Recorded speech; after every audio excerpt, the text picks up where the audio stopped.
And it is time to get started.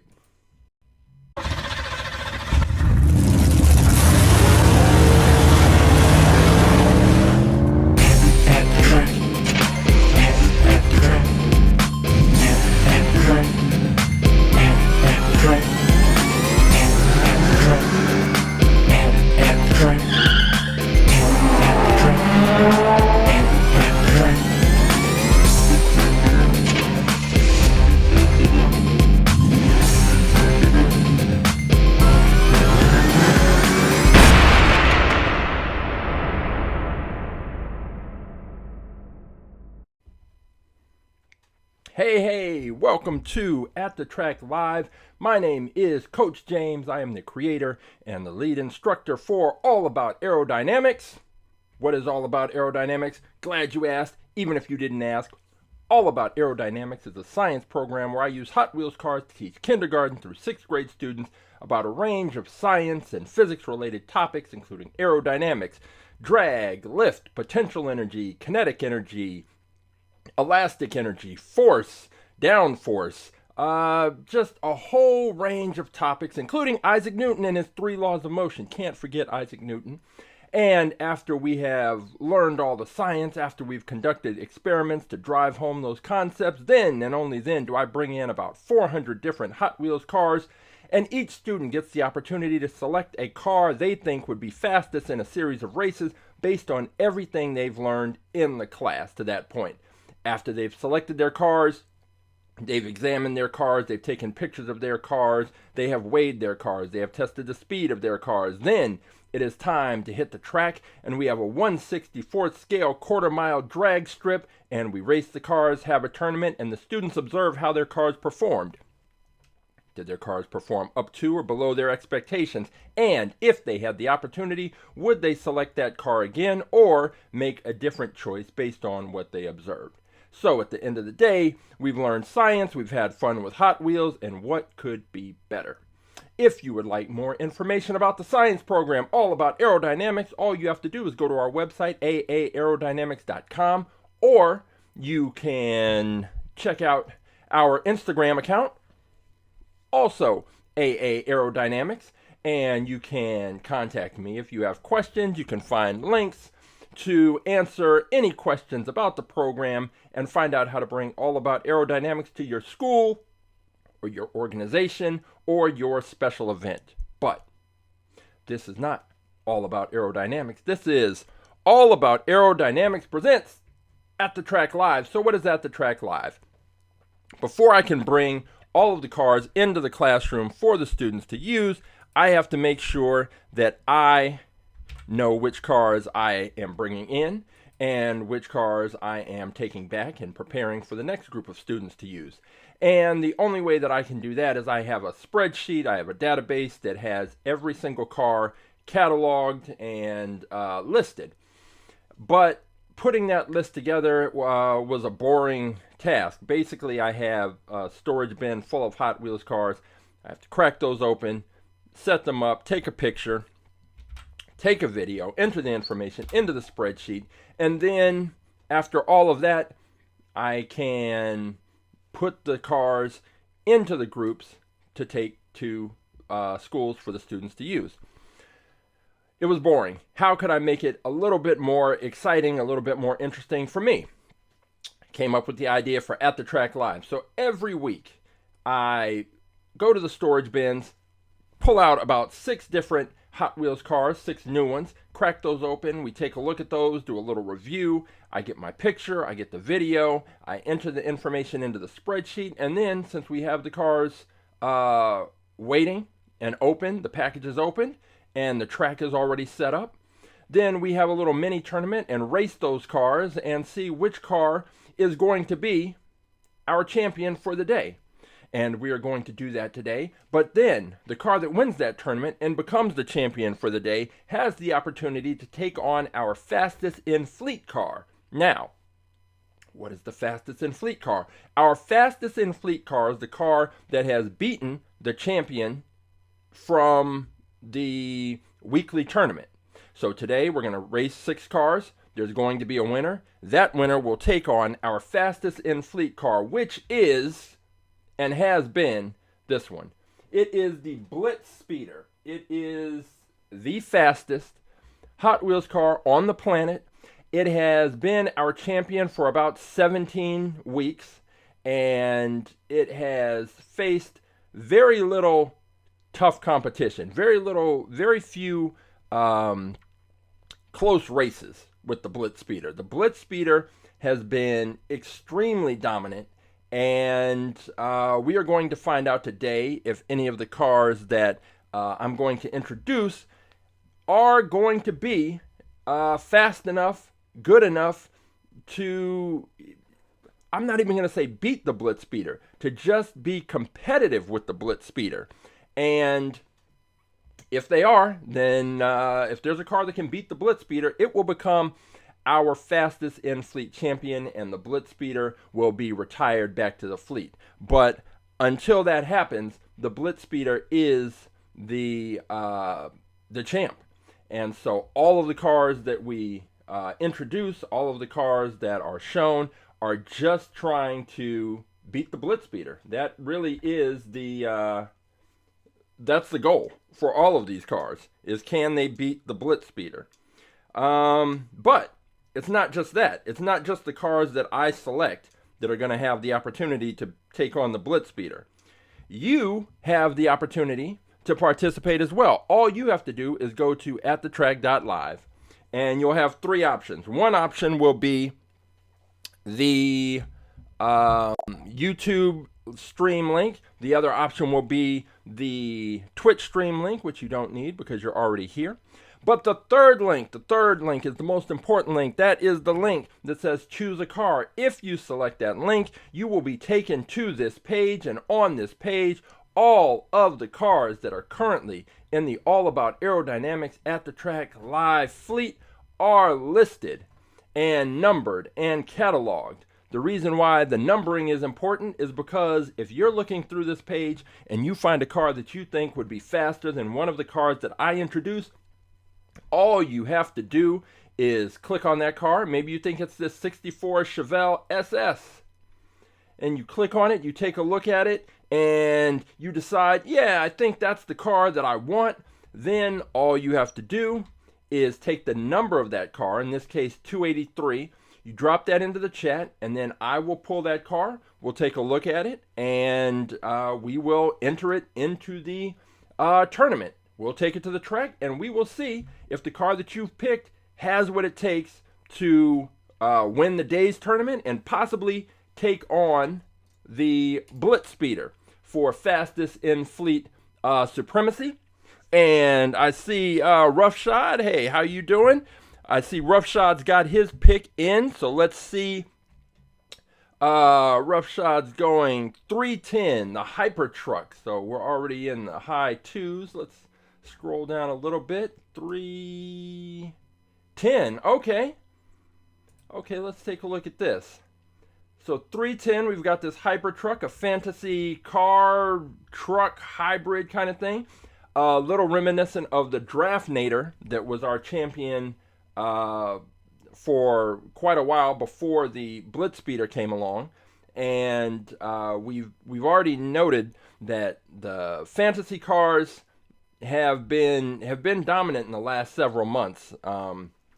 We have had cars based on real cars that have done well, but for the most part, the fantasy cars are the ones that have been most dominant the last few fastest in fleet champions. So 310, we've got the Hypertruck there. So we will pull that and we'll take a closer look at it and see if this is the car to take out the BlitzSpeeder. It looks like it's plastic on a metal base, which is just like the BlitzSpeeder. And yeah, this should be an interesting pick. So the Hypertruck is going to be one of the cars that's entered into the tournament. If you decide that you want to add your pick, all you have to do is find the car that you want. Maybe you think it's this 360, this Porsche Outlaw. 365 Outlaw. Personally, I wouldn't pick it, but that doesn't mean that it's not a sleeper car that might not, it might be able to do some damage on the track. You never know.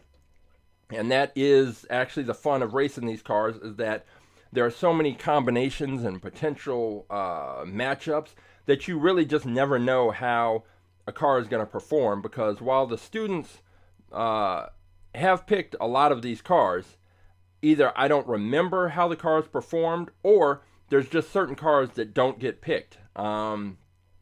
This 64 Chevy Nova station wagon has never been picked. And who knows? Maybe it's fast. I don't know. But there's so many cars that haven't been picked, haven't had an opportunity to race on the track, that I believe that there is a sleeper car, and probably multiple sleeper cars in here, that are faster than, it's harder for, I used to be able to say this with confidence. I'm sure there's a car in here that's faster than the BlitzSpeeder, but as the BlitzSpeeder has become so dominant, I'm less confident in that statement. But it's still, statistically, you would think that of all these cars, there's got to be one in here that's faster than the BlitzSpeeder. And maybe Roughshot has found it today with the Hypertruck. Maybe you can find it. And all you have to do, once again, is just find the car, take the number, and you can drop that into the chat. Now, if you are a Hot Wheels collector, enthusiast, and you know the name of the car that you want to race, but you don't see it as you're scrolling through, and it's a lot of cars to scroll through. There are currently 765 different cars to check through. So if you know the name of the car, but you don't have time, or can't find the car that you're looking for, you can just send me a message or put the name of the car in the chat, and then I can do a quick search with the database and let you know if I have the car. If I don't have the car, I'm open to going online and purchasing the car. I did that this week with there was a car that I saw online in some races. I think it's called the Clear Speeder, and I didn't have it, and I found a listing on eBay where someone was selling two of them.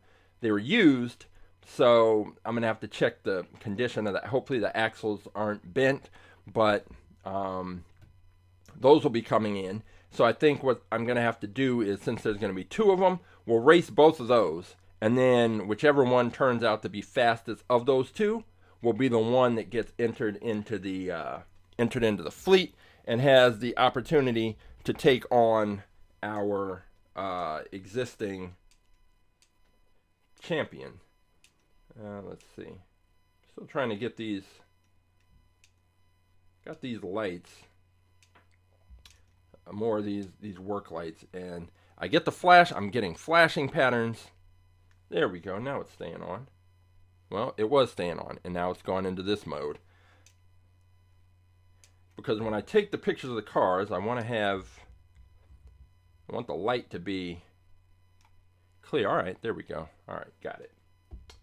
All right, so we've got some light on the cars. Now, we are ready to go. So, I wasn't here last week. We had the Thanksgiving holiday, and I went to go visit some family. And I hope everybody had a good week. And, of course, anytime I go out of town, I'm always looking for Hot Wheels cars, because, maybe there are different Hot Wheels cars in the stores on the pegs than you would find in your own area when you go to different cities, different places. So I was out and picked up quite a few cars, and I have the spreadsheet available, like I can pull it up on my phone, but sometimes in the stores you just see a car, it's only, and see, that's the way they get you with Hot Wheels, is because they're only $1.25 or so. It's so basically cheap that whatever, and so I pick them up. So I picked up a few cars, and I'm going to have to look in the database to see if I have them, but I did something that I don't do too much. I picked up more character cars this time around than I usually would. And it's just how it happens. So this isn't a character car, but I was in a store Five Below, and they had this little Hot Wheels 2-pack, and the car that I was actually interested in, because I knew that I had this, I don't know if I'm pronouncing it right, Megane Trophy car. I know I have one of these. That wasn't it. I was interested in this car on the bottom, and it is a Gazella R. I can't tell if it says RT until I pull it out. The Gazella R, maybe RT. And so I picked it up specifically for this car because it looked fast. And I am checking in the spreadsheet to see if I already have one. EFG. And I do. It is car. Oh, wait. Well, let me see. This is the. It says it has an R. Okay. So the one I have is the Gazella GT. So let's take a look because it's number 428. So let's see if this is the same car. 428. Okay. So this is the one that I have in the fleet, the Gazella GT, number 428. So this one's different. So it gets to stay. This is the Gazella. I can't, because of the packaging, I can't tell what it is on the bottom. Gazella R, I think.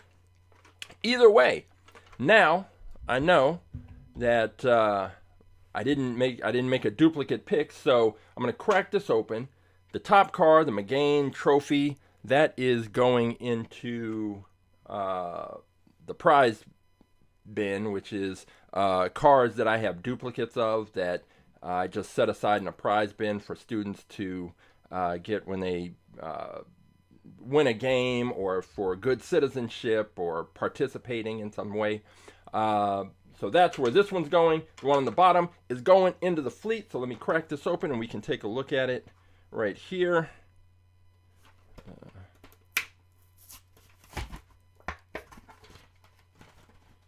I haven't seen the. I mean, I know Hot Wheels has different packaging and presentation options, but I haven't seen this 2-pack setup before. But all right, there we go. It's a lot of packaging. All right, let's take a look. This is so this other one can go prize bin. This is the Gazella R. Okay, let's get this Zella R. Let's get this over here. Well, first, let's check the weight, because we know that the BlitzSpeeder comes in at about 32.4 grams. And that is what we know. The Gazella R, 32.3 grams. So, okay. We may have, well, let's take a look and then we'll start the speculation. Here we go. Switch to this camera and zoom in a bit. I am going to switch out the background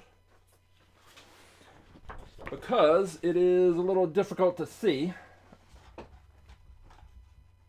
when you have a dark car against a dark background. So let me swing this around here. We'll go ahead and take the video first.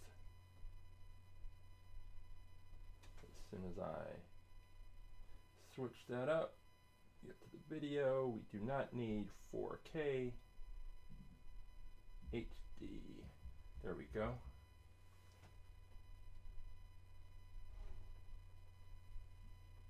And boom. All right, so we have the Gazella R, and this is going to be car number 766. And in terms of its profile, it's got a very similar look to the BlitzSpeeder.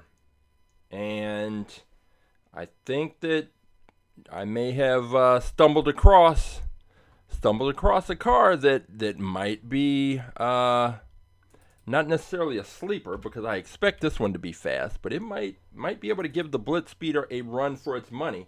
The back end, it's got a high wing in the back that's more or less flat. It's got a little bit of a curve to it, but that is a positive sign. And the weight, it's similar in weight to the BlitzSpeeder. The width, it seems a slightly, maybe a little more narrow than the BlitzSpeeder, but not tremendously.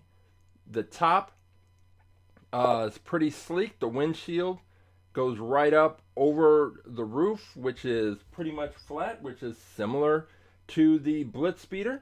So there shouldn't be much issue with air flowing up, over, and around this car. It is looks to be a plastic body on a metal base, which is also similar to the BlitzSpeeder. So this is probably one of the cars that's closest in appearance to the BlitzSpeeder that we've really seen. Other than there was the Whipped Creamer 2, which actually took a race from the BlitzSpeeder. It didn't win the final set of races, but it did take a race, and that's something, because very few cars, only three cars have even taken one race from the BlitzSpeeder. So there's something there. So let me get the close-up picture. And let's see. I think this is okay. Tilt this down just a little bit. Get it in frame. I think I bumped the camera when I was doing the setup. And let's see. Let's go right here. Mustard Jello. Mustard! Collection looks amazing. Thank you. And if you're interested, if you have time, feel free to pick a car, and I will pull it, and we will race it.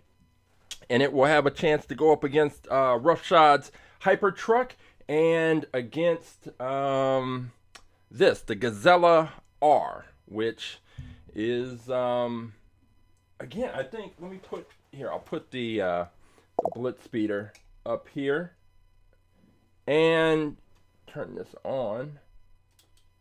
And you can kind of see that these cars are very, very much similar. And if I had to guess, which I'm doing right now, I have to guess, I am guessing that I think this is going to be the race. And now you look at the back end of the on the BlitzSpeeder. This wing is much wider, and it's wide and flat. This wing is smaller, and it's got a slight curve, but it's flat enough. I think that's going to make the difference. Will the Gazella be able to get a good, solid push out of the launcher? It's going to be a tough call, because that is the key. Cars that get a good solid launch tend to stay straight on the track. And if they stay straight, they avoid the friction that occurs when they bounce back and forth against the track. And I think the benefit of the BlitzSpeeder, it's got that big flat wing, and it gets great launches every time. And I think that is one of the keys. But if you look at these cars, really the biggest thing that you're going to see, the biggest differentiator, is the wing. And you can see it here. This is small and flat. This is wide and flat. Other than that, the profiles, the weights are almost identical. So I think that we're going to have an interesting race. But before the BlitzSpeeder can get to that, or before the Gazella can get to the BlitzSpeeder, it's going to have to go through Roughshod's Hypertruck. And Mustard has picked, let's see, the Ariel character car. Okay, I know what it looks like. Let me hope. Well, first, let me take this car, the Gazella, and see the year for the manufacturing. 2017. Enter that into the spreadsheet. 2017. And now the Ariel car, I'm hoping, as far as the number, I mean, I'm looking in the spreadsheet. I know it's in there. It's either going to be under Ariel or under Little Mermaid. So IQR Ariel. Yep, 468. So let's go ahead and take a look. Car number 468. We are almost down there. 468. Oh, here we go. Oh, okay, nice. So this is a fantasy car.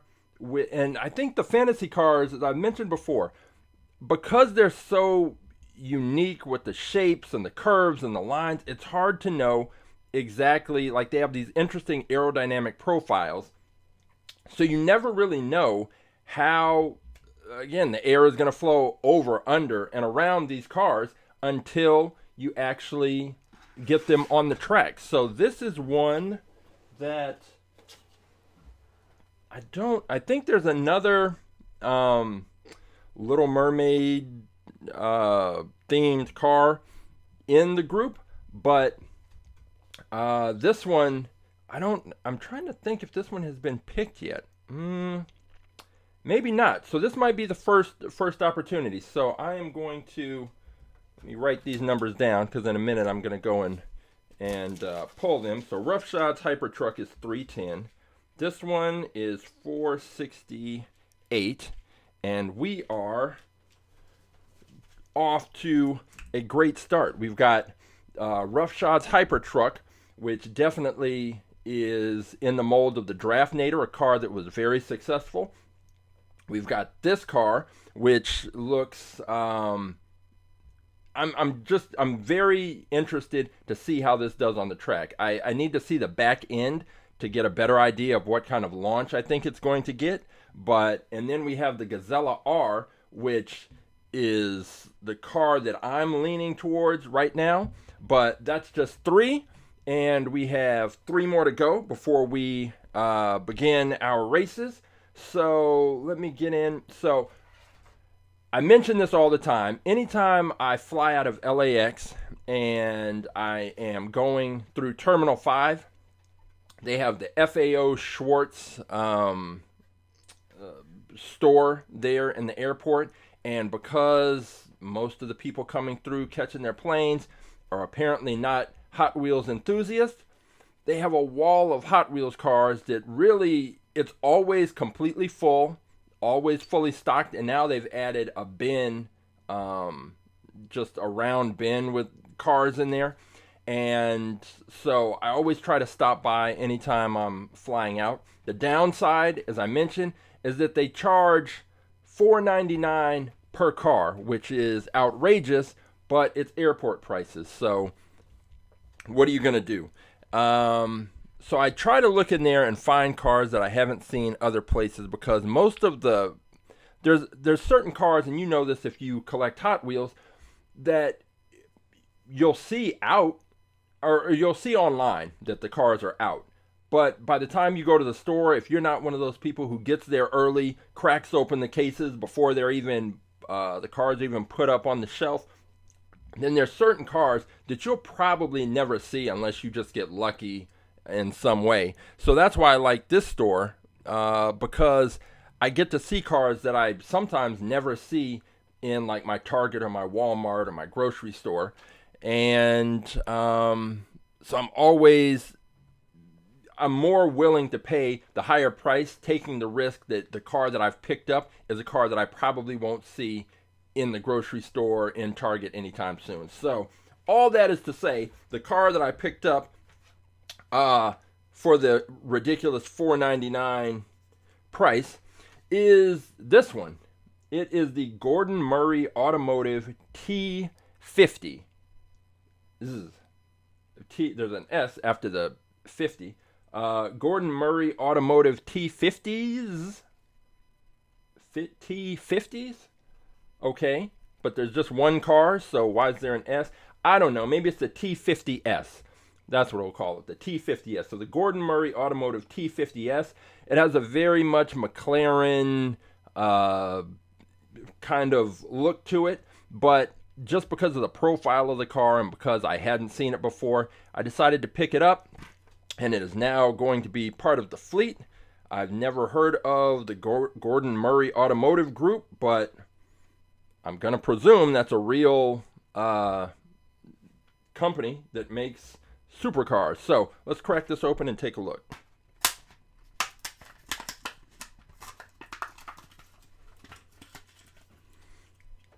All right, weight.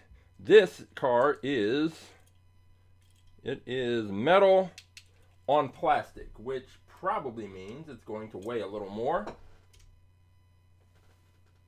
And it's just a little more. It's 35.4 grams versus the 32 grams of the Gazella and the BlitzSpeeder.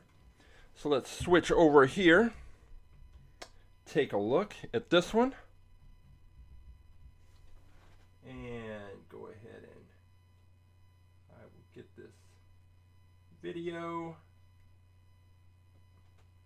This car, I've never heard of the Gordon Murray Automotive Group, but they made a cool looking car, and I like it's got the metallic orange paint. I love orange cars, and this is car number 767. We've got the Gordon Murray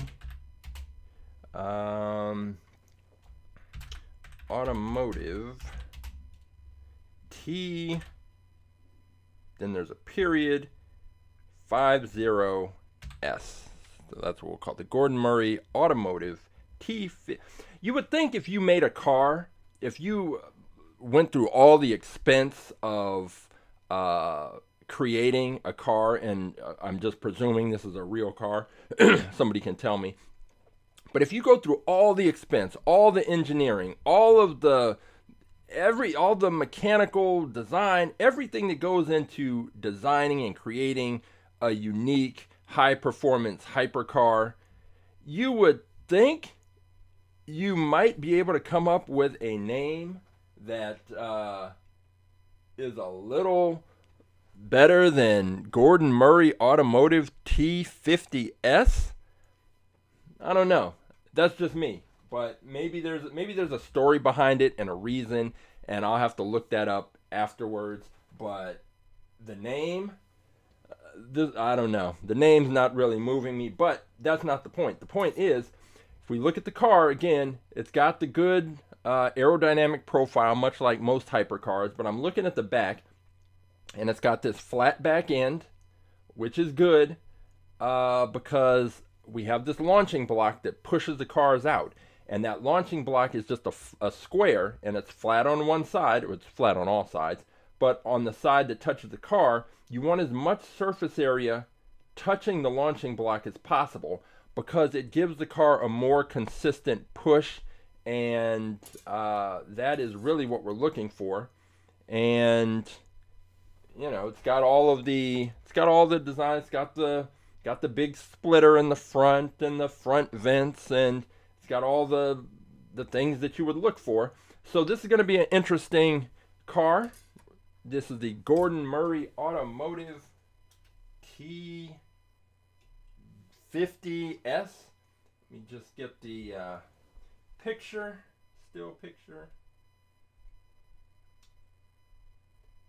I think we've got so far we've got a good solid lineup for these races, and I don't want to get ahead of myself and say the BlitzSpeeder may be in trouble, because I've said that before and it's turned out to absolutely not be the case. But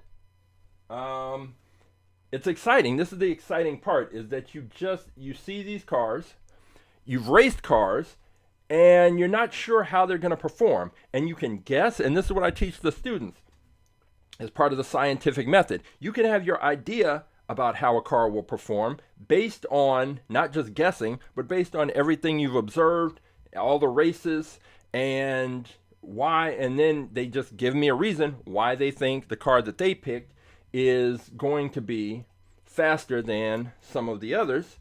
And in this case, I think, oh, okay. So when I look at the bottom of the car, so the official name of the car is the Gordon Murray Automotive T.50,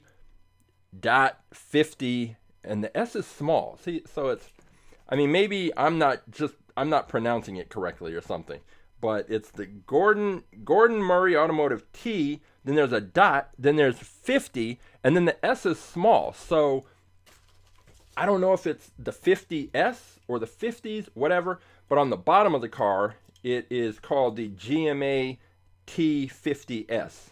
So that's a bit of a cooler name than the Gordon Murray Automotive. Hey, I'd want to spend, $400,000 on the Gordon Murray Automotive TF50. Nah. T50. All right, so we've got the Gordon Murray, we'll just call it the GMA. The GMA T50S. That's better. Okay, so we've got the GMA 250S. We've got the Gazella R. We're going to pull the Ariel car and Roughshods Hypertruck. And then we have, so that gives us 5, which means, no, how am I counting? That's 4. And the next one is, we're going with another character car. I was in Five Below, and I guess they were trying to move these. So they had a SpongeBob, I guess 25th anniversary collection edition. And so I saw this one. It's called the Second Wind. Wait a minute, with the Gazelle, I need to check the 2024 was the manufacturing year. It's just another piece of data we enter into the spreadsheet. So this one, it was the SpongeBob SquarePants, and the reason there's green on here, which is why that's blanking out. But let me see. The car is the Second Wind, but then they put all the SpongeBob stuff on it. Let's see. Scion, Seared. Great. I do not have one of these in there because I'm pretty sure this is just a standard actual Hot Wheels car. And then this one, they just put the SpongeBob badges and labels and deco on it. So let's go ahead and crack this one open. It feels heavy, and being a character car, I think it's metal on metal, which is not going to help it on our track, especially against these cars that we have in the mix today. But nevertheless, let's crack it open and take a look.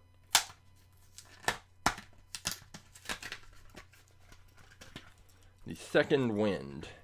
And yes, it is metal on metal. It's a good looking car. And man, it feels heavy. And it is heavy. It is 49.2 grams. So this will be definitely one of the heavier cars to compete and race on our track, but there's a lot to look at with this car. So let's switch over here and take a look at this one. So I'll just take the still picture first since I've got it here. And the one thing that I can definitely see is on the back end. So let me switch this over here. As it comes around. So my son is more of a SpongeBob fan. So I don't know how I just know it's an interesting car, so I picked it up. And but with the rainbows, and then there's some of the characters on there. And if this car were plastic body, if the white part of this car were plastic and the base was metal, I think this might be a car that could put up a pretty good showing today. And if the back end was flat, yes, let's put this comment up. Reminds me of the Mach 5. Yes, this from Speed Racer. Thank you. I knew it looked familiar, but I couldn't put my finger on it. That's it. The Mach 5, which I do have. So I'm wondering, because the Mach 5 is also a character car. I'm wondering if that one is plastic on metal, or if it's like this one, metal on metal. But this one, yes, exactly. Thank you. It is absolutely reminiscent of the Mach Speeder. And if this car does well, we might have to have a SpongeBob versus Mach Speeder race, because this is, so let me see here. Just checking the manufacturing year. 1976 and 2011. So this is one of those cars that they reissue. But yeah, this is definitely Mach Speeder vibes all day. Thank you. Thank you. See, this is why it's better to have AtTheTrack.live, where other people can participate and give me information that because I bought this car last week, and it just had a familiar look to it, and I couldn't put my finger on it, but there you go, the Mach 5. And now with this car, I am worried that in the back it's got this kind of W shaped these points. I don't know what kind of launch it's going to get, but given the weight of the car, I don't know that that's really going to matter all that much anyway. So we will see. I'll just put 2011 in here. We will see how that affects it, because I don't know now if this point, and this point are all even. Then those 3 points will be touching the launching block, and that's what will get the boost.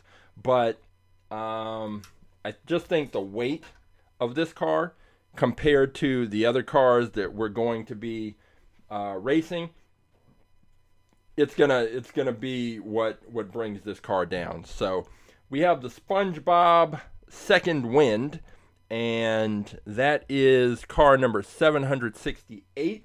It is the 5th car that we are introducing. So I'm gonna introduce one more car that I have picked up recently, and then I'll grab Rough Shot and Mustard's picks, and then it will be time to hit the track. Just one that's not going to go into the fleet, because I said my son likes SpongeBob, and this car wouldn't. It's extremely heavy. It's all metal on metal.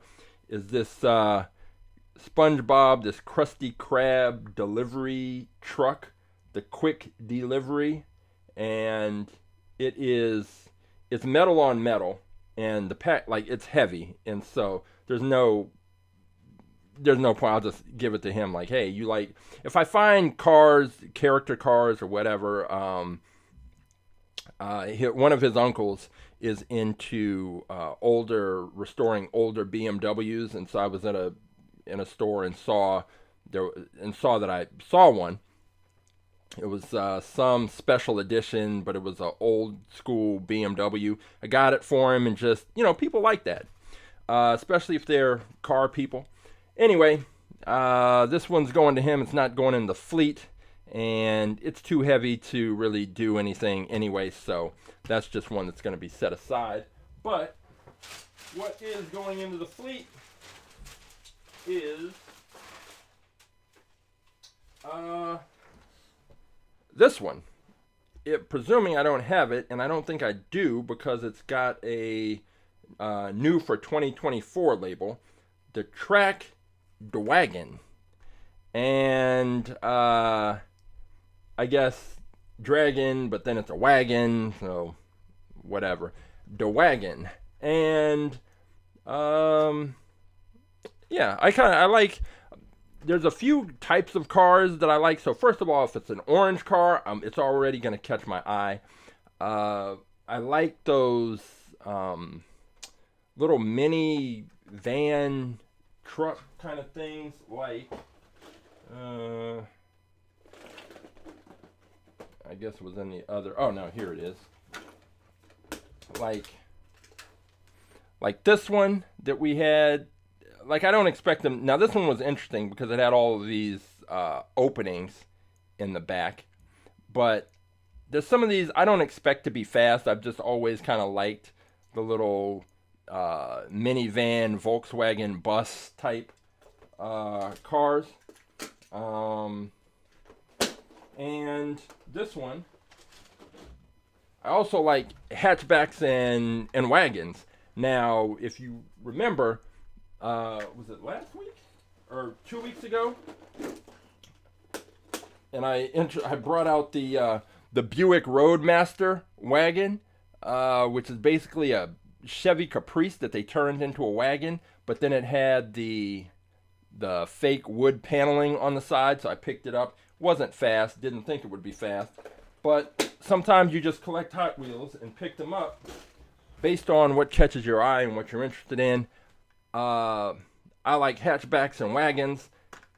Saw this one, new for 2024.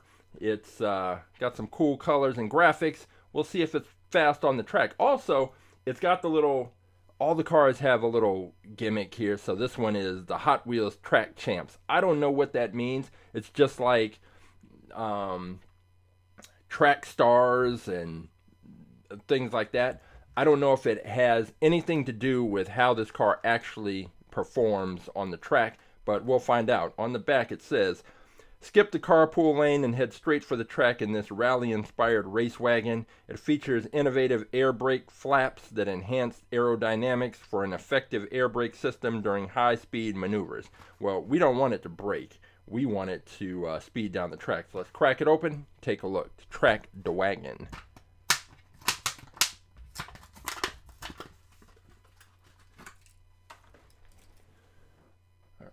SpongeBob, you're coming off. And let me check the weight on the Track Dwagon. And it is 35.1 grams, so that's not it's not as light as a couple of the others, but it's not terrible. So let's go ahead and take a closer look at this one. And let's see. So it's got some interesting, the opening right there, and two openings in the hood. It's kind of interesting. The flaps at the top are what they were talking about, where they put in the quote unquote air brakes, if this was a real car. But in terms of what we want, it's just another. It would be better if they weren't there, because at higher speeds, the air will have to travel over that, and then it will create just a weird little vortex at the top. But we'll see how this car performs. I think this is another one that is probably decent in terms of speed, but I think with the cars that have been picked today, I don't know that this I don't know that average speed is going to be sufficient. I think you're going to need to be pretty much above average to compete with the cars that we have ready today. And so that is the Track Dwagon. And let me just check the year for the manufacturing. It is 2023. And while that one loops around, what I'm going to do is I'm going to go and pull Roughshod Mustard's picks. And it should just take me a minute. 310 and 468. 310 and 468.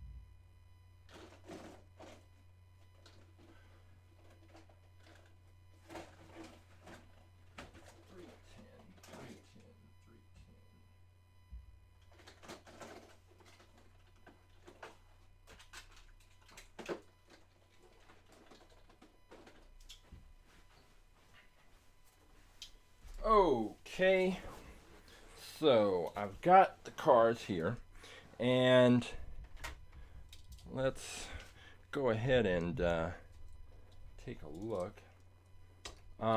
It's funny because, so in the cases that I buy, these, there are the spaces for basically for regular Hot Wheels cars. They'll just fit in there. Now the Ariel car is a little bit longer. Let me take this one. So the cars fit in there, and all of the spaces are that size. But then there's a space here that's bigger with no divider, and that's where I have to put the larger cars. And when I was first cataloging these cars, it was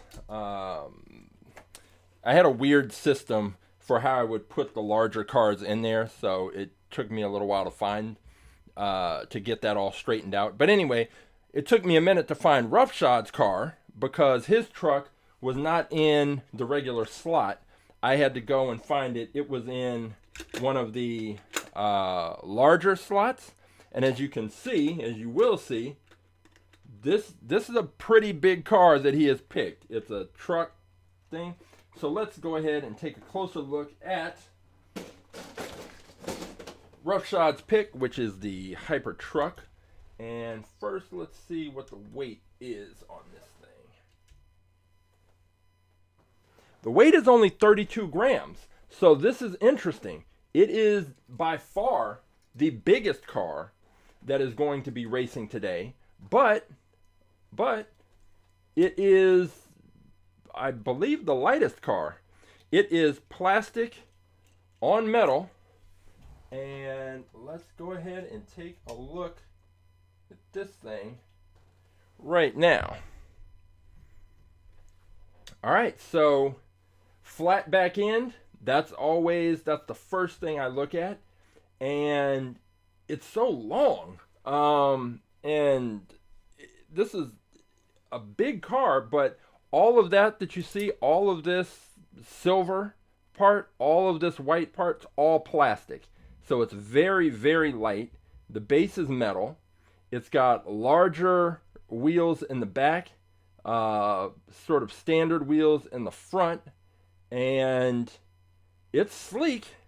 And that air is going to travel up and over. Now, what happens when the air comes over the top and then down into this area? I don't know. Is that going to slow it down? Is it going to slow it down enough to make a difference? I don't know. But this is, before I was leaning toward the Gazella. When I saw the weight on this one, I don't know. This could be pretty interesting. I just don't know if the air, if this open area is going to end up with air sort of slowing this thing down. But it weighs so little that might not make all that much of a difference. So we've got the Hypertruck, which I don't know. This is going to be a really good tournament that we've got coming up, because we've got the Hypertruck, and then we have the Little Mermaid Ariel car. So let me check the weight on that. 30.6 grams. So this one is now the lightest car, 30.6 grams. So the aerodynamic profile, very interesting. Now the only thing that does concern me is this back end, because if this wing was not there, if this sort of mermaid tail wing wasn't there, and it was just this flat back end, I would take this car in a minute. But because of this, these are going to be the only 2 points of contact that this car has with the launching block. And so I don't know what kind of launch it's going to get. Is it going to get consistent launches? Is it going to, if it gets consistent launches and it stays straight, then it should do pretty well. If in fact it gets inconsistent launches and starts to move to the side, especially given the weight, we may see it just start to bounce back and forth from side to side. Isaac Newton's third law of motion: for every action there's an equal and opposite reaction. So if this car comes out fast, hits one side, it is going to just start bouncing back and forth, and you never know. Or there's also a third possibility that this car gets a strange launch, and because it's so light, it just flies off the track and crashes into that first barrier. The first barrier is usually where cars crash if they're going to have some issue. But we have a pretty good setup for our tournament today. We have the Ariel Little Mermaid car. We have Roughshod's Hypertruck. We have, and again, let me just weigh the Hypertruck.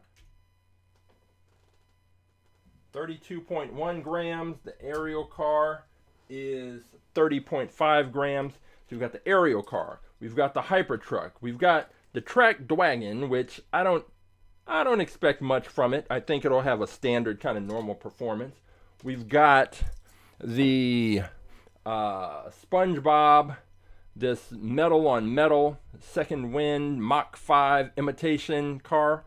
This really does look like a knockoff Mach 5, but we'll compare those later. Then we've got the Gazella R, and we've got the Murray Automotive T.50s. We've got this car in the mix. So we have a good lineup. I am going to go ahead and say it, even though I probably shouldn't say it. The BlitzSpeeder may be in some trouble. It is, I guess at this point, it's just something that I have to say. But before we hit the track, just in case this is your first time watching, what you are going to see is you are going to see our 3-camera multi-track, or 3-camera view. And the cars will start at the top of the screen on the left. You see the launcher. I will give a countdown, 3, 2, 1, race, and then I will fire the cars out.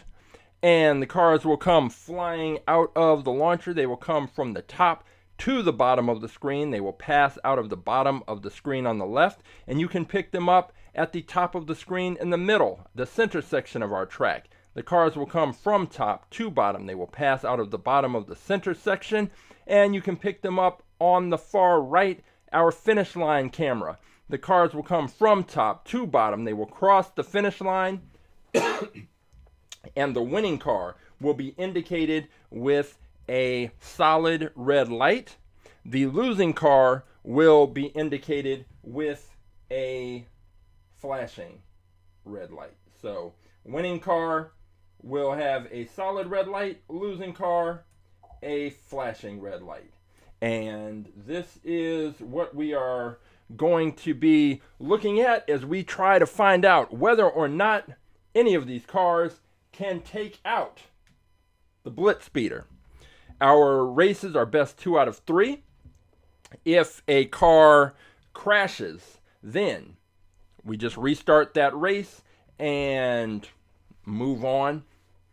If a car crashes twice consecutively, it is eliminated, because if a car crashes twice consecutively, there's usually something wrong with the combination of the launch and the design of the car and the weight or something. There's something happening that's causing the car to crash consistently, and just relaunching and relaunching isn't going to resolve that problem. So if a car crashes twice consistently or twice consecutively, it is eliminated. If a car crashes, and when I say crash, a car has to crash and leave the track. We've had situations where cars have crashed, ended up upside down, but stayed on the track. In order to restart a race, a car has to actually leave the track. So there's that to keep in mind. And the races are best 2 out of 3. And we will see which car is going to be stepping up to face the BlitzSpeeder. So I will gather up the cars. I am going to see you over at the track in 30 seconds.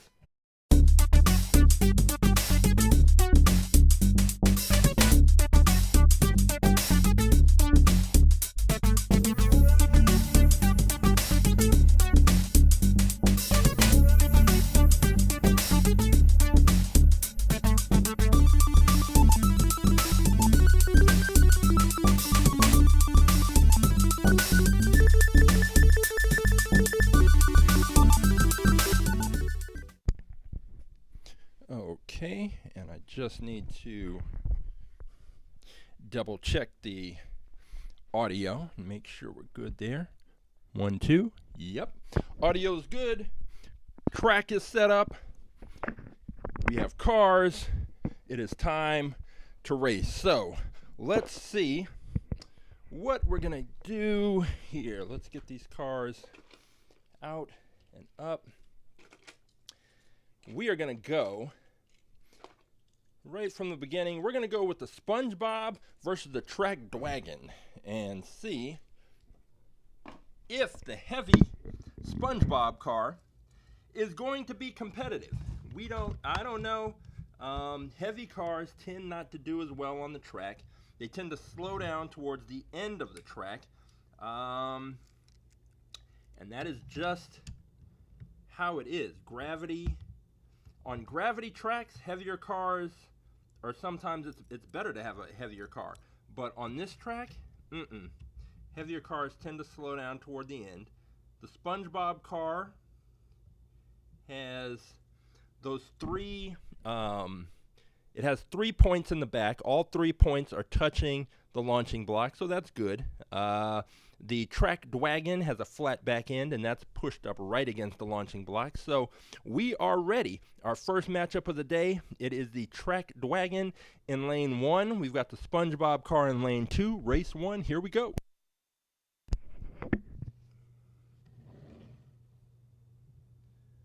Three, 2, 1, race. SpongeBob takes it. SpongeBob, the heaviest car, takes the race. It was close enough, and SpongeBob took it. So we will switch lanes, and then we will see if SpongeBob can repeat that feat and move on. And maybe maybe we'll have a situation where the SpongeBob car is the first heavy car to really do well on our track consistently when it's not facing another heavy car. Now, heavy car versus heavy car, that's, you know, obviously somebody's got to win. But we have the Track Dwagon, those air foils that they put on there. May not have been the best idea for something they wanted to race and do well on the track, but here we go.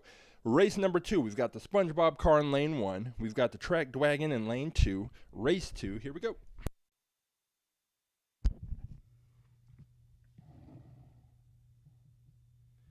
Three, 2, 1, race. Oh. Okay. The Track Dwagon, oh no, the Track Dwagon lost. Solid red light indicates the winner. And this is exactly why, because from my perspective, my view was blocked a little bit by one of the cameras. Solid red light indicates the winner. So SpongeBob takes the race, moves on, and we have our first car moving ahead. So that is SpongeBob, and we'll send the Track Dwagon back to the garage. All right, next up, let's go with the, the Ariel car against the Murray Automotive T.50s, the GMA blah, blah, blah S. Okay. We are going to line up. So with the Ariel car, it's just got those 2 points touching the launching block. However, it is wide. It's wider in the back than it is in the front. So hopefully that will help it stay straight on the track. Now the Gordon Murray car is interesting because it's got a flat wing in the back, but it also has this little exhaust, this little round exhaust thing sticking out of the bottom. The round exhaust sticks out further than the wing, so really the only thing that the Gordon Murray car has touching the launching block is the round exhaust at the bottom. That flat wing is not touching the launching block at all. It's off by about 1 millimeter. So this should be an interesting race. We've got the Gordon Murray Automotive T.50s in lane 1. We've got the Ariel Little Mermaid car in lane 2. And we will see what happens. Swim, Ariel, swim, says mustard. Here we go.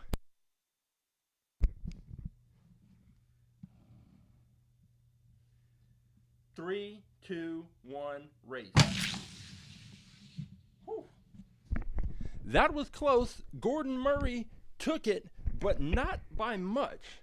So that was a pretty close race. And again, it's hard to tell at those speeds. Sometimes I have to go back and watch the video if the what kind of launch the Ariel car got. Because if it didn't stay straight, then the friction as it bounces back and forth is probably, it's just enough to slow it down.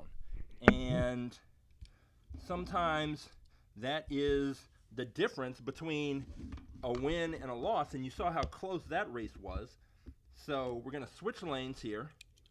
The Gordon Murray T.50s is in lane 2.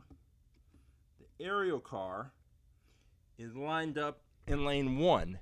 So the Ariel car is going to need to take this in order to force a third and decisive race. Here we go. Race number 2. Ariel lane 1, Gordon Murray lane 2.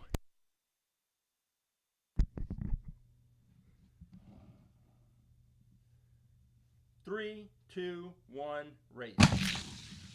Woo! Okay. Ariel came out of the gate and destroyed the Gordon Murray car in that race. So this is interesting. We are going to race number 3, and we are going to find out which of these cars is going to move on. So I suspect that it's kind of like what I thought before. If the Ariel car gets a good solid launch and stays straight, then it's a fast car. But because of the way that wing in the back is pointed, there's no guarantee that you're going to get a consistent launch. And that's sort of the issue, is that if the Ariel car can get another good solid launch and stay straight, then obviously it can beat the Gordon Murray car. But if its launch is off just a little, it's going to bounce back and forth, and that friction of it scraping up against the side of the track is going to slow it down to some degree. And because these races have been close, getting slowed down even a little bit is detrimental. But here we go. This is race number 3.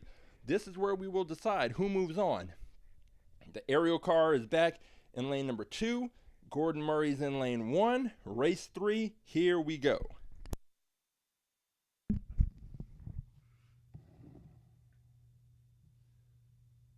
Three, 2, 1, race. Oh! That was a good race, a good close race. Gordon Murray pulled it out there at the end. And it is going to move on along with the SpongeBob car. And so we've got SpongeBob, Gordon Murray. Next up, we're going to see Roughshods Hypertruck against the Gazella R. And this Hypertruck is very light, but so is the Gazella. Now, the Gazella is the one that is, I'm not going to say identical to the BlitzSpeeder, but it's very similar. So the Gazella has that smaller wing, but it presses right up against the launching block very well. And now Roughshods Hypertruck, which is both the biggest and the lightest of these cars, is getting lined up in lane number 2. If I can get it to stay put, sometimes these cars want to roll forward a bit, but I want them to be pressed up right against the launching block, because otherwise the block will be punching the car out instead of pushing the car out. And there is a difference. All right, so here we go. We have, let's see, we have the Gazella R in lane 1. We have Roughshods, what do you call it? The Hypertruck, excuse me, in lane 2. Race 1, here we go.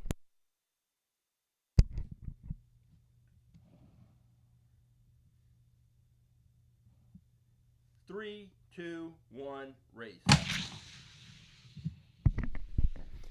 And the Gazella took that one. Both of the cars were pretty quick, but the Hypertruck just couldn't catch it down the stretch. But the Gazella is very BlitzSpeedery. It's got the same shape. It's got the same weight. The biggest difference is that wing in the back, and that didn't seem to make much of a difference in that race. We will see when we switch up, change sides. So we're going to put the Hypertruck in lane 1. Get that lined up. This is a big car. It's just so strange to have a car this big, but yet so light. So that is interesting, and it keeps rolling forward off the block. I need to make sure that it's got to stay put, because typically what will happen is if the launching block punches the car out, then the car it's going to jump and has more of a likelihood that it's going to crash. So we've got the Hypertruck lined up in lane 1. We've got the Gazella in lane 2. And that's another one that's trying to roll forward. So get it positioned just right. This is going to be race number 2. And we are ready to go. Hypertruck needs to pull this one out to force a third and decisive race. So here we go. Hypertruck, lane 1. Gazella, lane 2.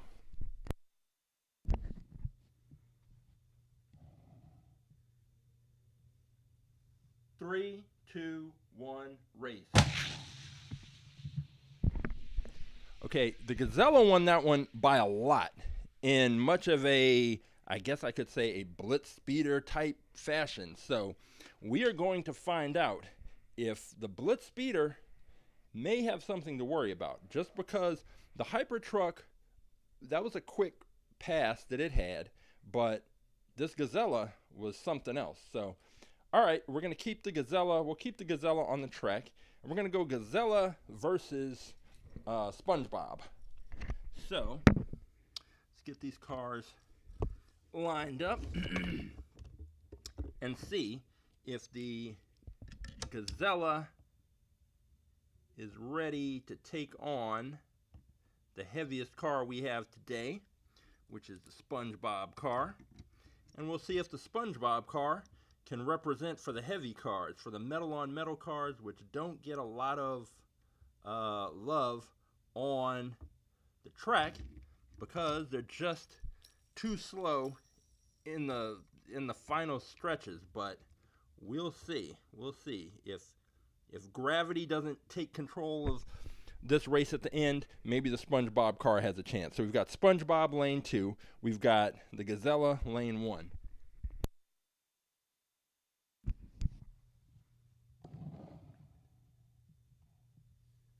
Three, two, one, race. And the Gazella crashed, which cars with smaller wings have been known to do. The SpongeBob car did not look fast. Put it like this, if the Gazella had stayed on the track, it would have destroyed the SpongeBob car. But we are going to reset these cars, get this race run again, and see who will be moving on to face the Gordon Murray in the finals. So let me get the rainbow SpongeBob car back in lane 2, set up and ready to go. It is still, these cars just today, these cars are moving forward. They are ready to go. Get out of the gates. And there we go.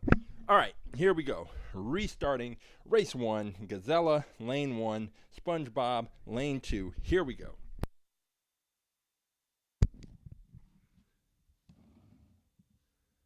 Three, two, one, race. So the Gazella won, and it won convincingly, but not by as much as I would have thought. So we're going to give SpongeBob one more opportunity to make this an actual competitive event, and then we'll have our finals, and then we will see which car is going to challenge the BlitzSpeeder. All right. So now the SpongeBob / Mach 5 is going to be lined up in lane number 1. And I think that is a race that we'll set up in the future.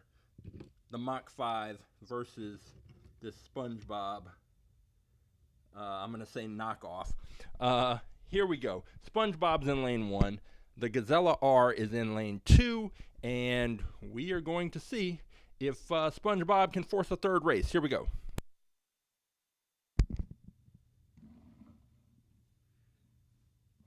Three, two, one, race. SpongeBob cannot force a third race. SpongeBob got destroyed, and the Gazella came all the way back, which is another good sign because, as I mentioned, I put a memory foam barrier at the end of the track. And so the cars hit that memory foam, and then they bounce back. And back to Isaac Newton and his third law of motion: for every action, there's an equal and opposite reaction. The force that they hit that memory foam barrier with and then start to roll back, if they roll back all the way to the start line like the Gazella just did, that shows that they are hitting that finish line with a lot of force, enough force to send the car all the way back to the starting block. So that just lets you know that these cars are moving, and to come all the way back to the starting block, that's something. So we're gonna put the Gordon Murray is in lane 2. The Gazella is going to be in lane number 1. This is our finals matchup: Gazella versus Gordon Murray, and whichever car wins is going to challenge the BlitzSpeeder. So Gordon Murray lane 2, Gazella lane 1, race 1. Here we go.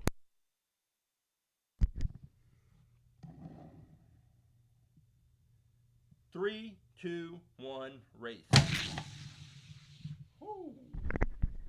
That race was close.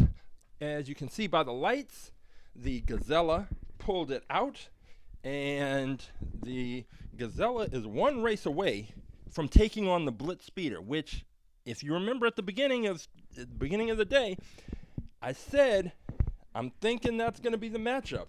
These cars are too similar, the BlitzSpeeder and the Gazella, but we still have one race to go.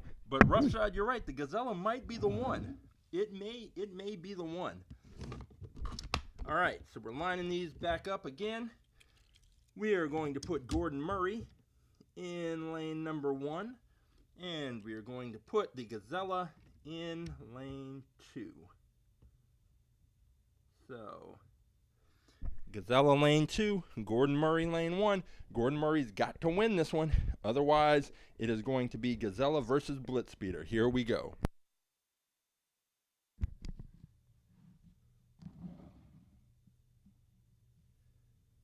Three, two, one, race. The Gazella is simply out of control with the speed on that one. Destroyed Gordon Murray, and we are set up right now for what could be the upset of 2024. Or I don't even know if it would be an upset at this point, but when you have a car that's been champion for 17 weeks and it is now about to face a car that looks faster than any other car that we've had on the track, yeah, there may be something for the BlitzSpeeder to worry about. So we're going to line these cars up. The BlitzSpeeder versus the Gazella for fastest in fleet supremacy. The BlitzSpeeder has been so dominant, but the Gazella has come out and just looked completely and thoroughly up to the challenge. We will see right here. So we have the BlitzSpeeder, our 17-week fastest in fleet champion, in lane 1. We have the Gazella R in lane 2. Is this the week? Is this finally the time that somebody takes out the BlitzSpeeder? We're about to find out. So here we go. Gazella lane 2, BlitzSpeeder lane 1. Race 1, here we go.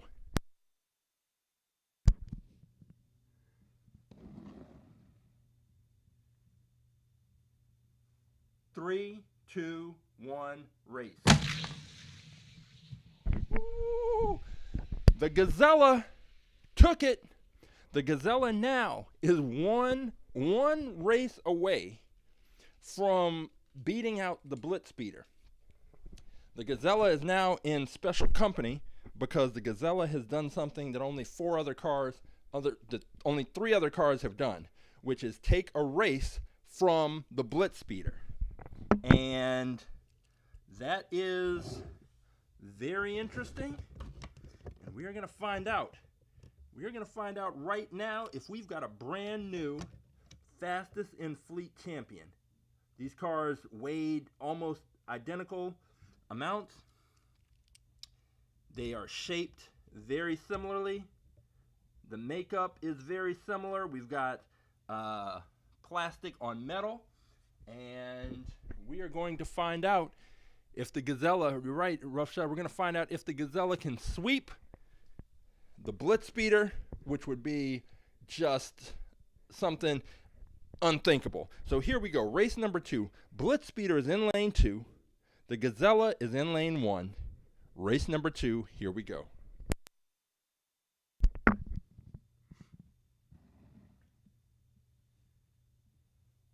Three, two, one, race. The champ is not going down without a fight.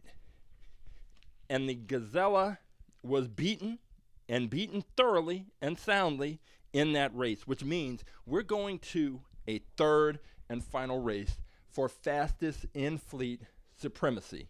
Can the Gazella finally be the car to take out the BlitzSpeeder? Can the BlitzSpeeder defend its title for an 18th time? It is going to have to put in a special effort because the Gazella is no joke. The Gazella is right there up for the challenge. The Gazella has matched it and done something again. Only 3 other cars have done. Taken a race from the BlitzSpeeder.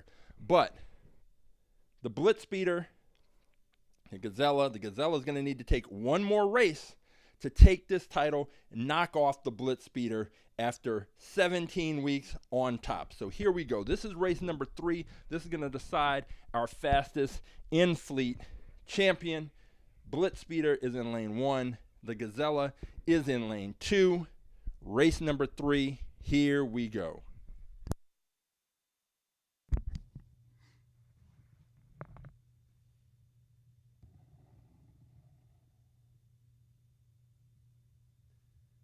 Three, two, one, race.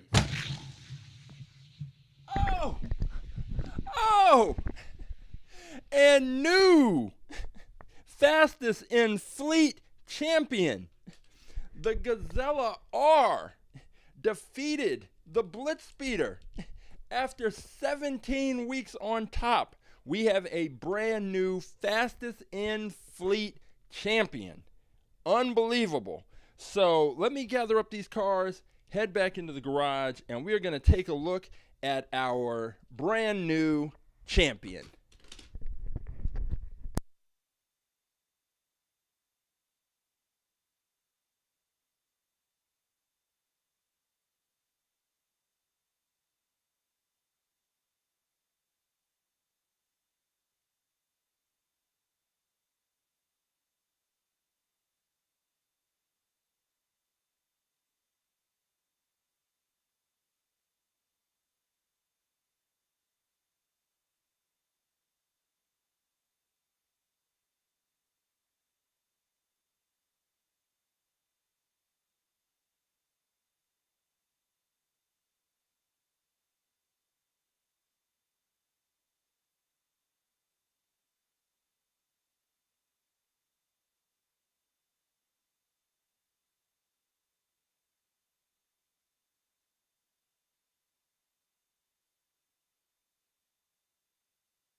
I didn't think it was going to happen.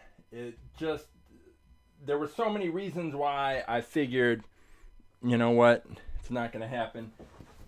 The BlitzSpeeder had been beating every car it had faced by significant amounts, and there was just something that the Gazella, it had, when I saw that the weight was similar, and then you start to look at the cars and they're very similar. The profiles, like they look very, very similar. Let me get some more light on this guy here. When you start to look at these cars and realize just how similar they are, I thought, okay, this is a car that could potentially, match up well with the BlitzSpeeder because the designs are so similar. My only concern was with that wing in the back and whether or not that would allow it to get a good solid push. But just like the BlitzSpeeder, this wing is high. It's very high, and so it touches the launching block at a higher point, higher than the rest of the car. And the push that it got was good, and we started to see that it was beating cars by significant margins. But what did that mean? Did that really mean it was going to be able to beat the BlitzSpeeder, especially as dominant as the BlitzSpeeder has been for as long as the BlitzSpeeder has been dominant? And it turns out the answer to that question is absolutely. And the first race it took, it was close. That second race, the BlitzSpeeder won by a lot. And that last race was very close, very close. And so we've been saying that statistically, odds are there's a car faster than the BlitzSpeeder. But who knew that this was going to be the car? And the BlitzSpeeder is got to be in some kind of all about aerodynamics at the track live Hall of Fame, because 17 weeks as champion is a serious number, and we will see if the Gazella can keep this up, because the fact that it beat the BlitzSpeeder means that it's going to be hard. We had a hard time finding a car faster than the BlitzSpeeder. So now you're telling me we've got to find a car faster than the car that beat the BlitzSpeeder? So everybody's work just got a little more difficult with this win here today, because the BlitzSpeeder is an incredibly fast car, but the Gazella beat it. And 2 out of 3. And we will find out in the coming weeks if we can find a car to compete with the Gazella. And now I'll tell you this. If the Gazella gets to 17 weeks as champion, then I'm going to bring back the BlitzSpeeder. And we're going to find out if we're going to give, just like the oh man, what was the car? The Dragonator. That car came back and challenged for the title. And we're gonna give the Gazella. If the Gazella can make it 17 weeks, then that means basically sometime in February. Then we'll find out if we'll bring back the BlitzSpeeder and challenge it in some kind of head-to-head race. So let's see. So Roughshod is saying, what would happen if we got the Gazella, got another Gazella, and then chopped off this wing, how that would impact it? Then we could race these. We did something like that recently with the mail.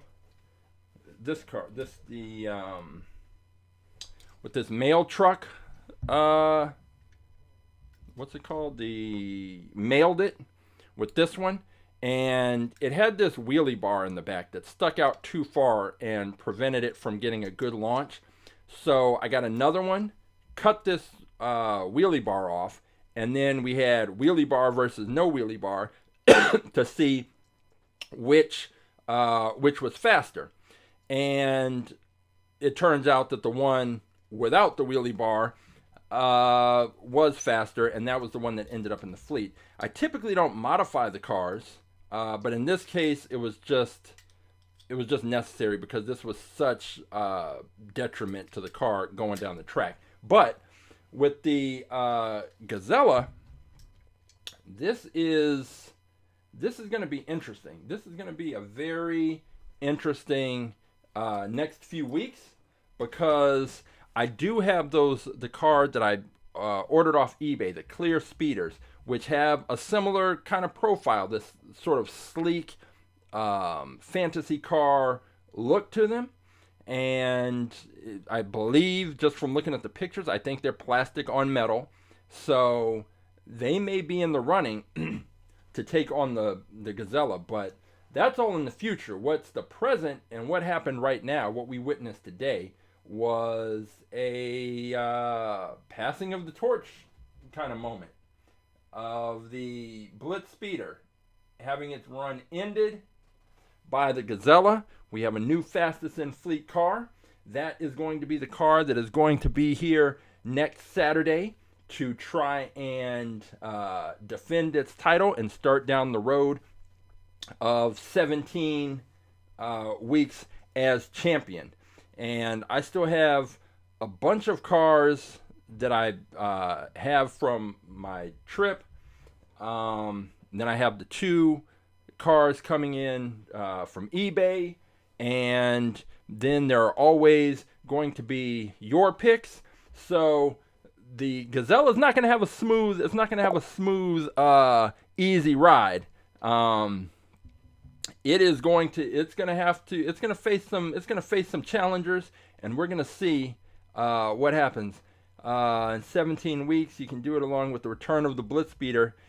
Exactly, if it makes it. If this Gazella gets to 17 weeks, then the BlitzSpeeder will return. So I need to get some kind of counter and start marking it down and seeing if the Gazella can make it. But this is big. This is big that we found a car faster than the BlitzSpeeder.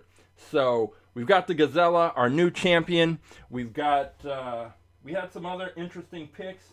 The SpongeBob car, I think the metal on metal is what hurt that, but we are going to compare it and run it against the Mach 5 at some point, because it's just so it's just so clearly a knockoff Mach 5, and I know that I have one. Let's see, the Mach 5 is car number 48. Let's go ahead. I'm going to just take a look right now, because car number 48. There we go. Okay, maybe it's a little different. I'd have to look at the back, but so just looking at it, the nose cone on the Mach 5 sticks out a little further. And on the back, there aren't any fins on the 2 wings, but other than that, it's pretty close. I mean, yeah, we're definitely might have to do this race. And looking at this picture, that may be, I can't tell. I think this Mach 5 is plastic. I think that's plastic on metal.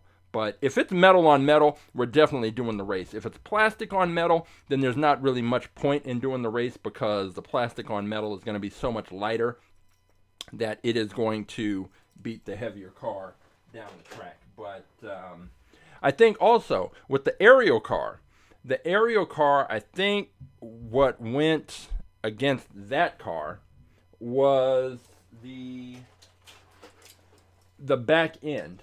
And if it wasn't a character car, get the focus in here.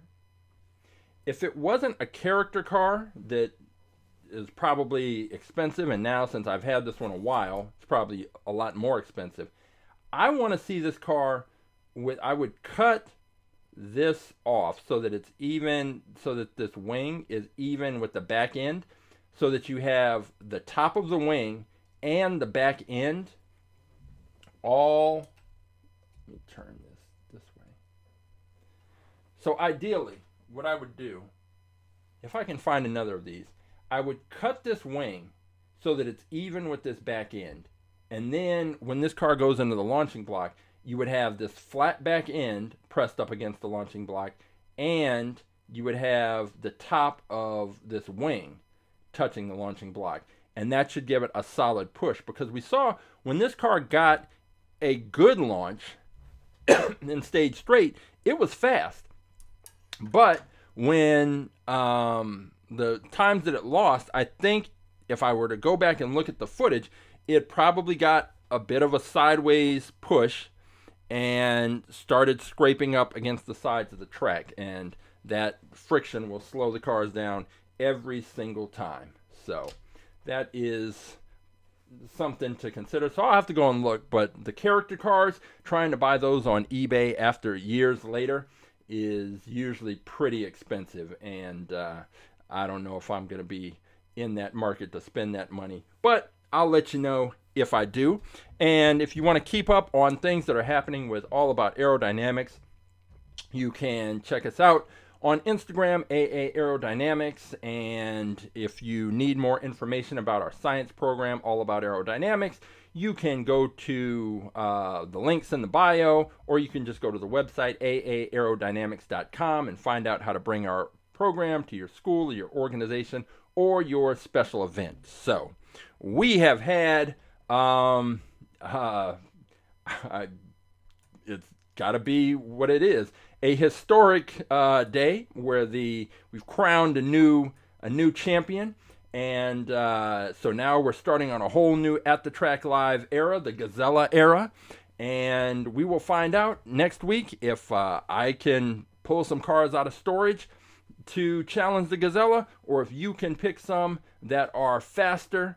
And I'm looking forward to getting those races going and finishing up 2024 strong with some good solid races. So until next week, I'm Coach James for All About Aerodynamics and At the Track Live, and I will see you at the races.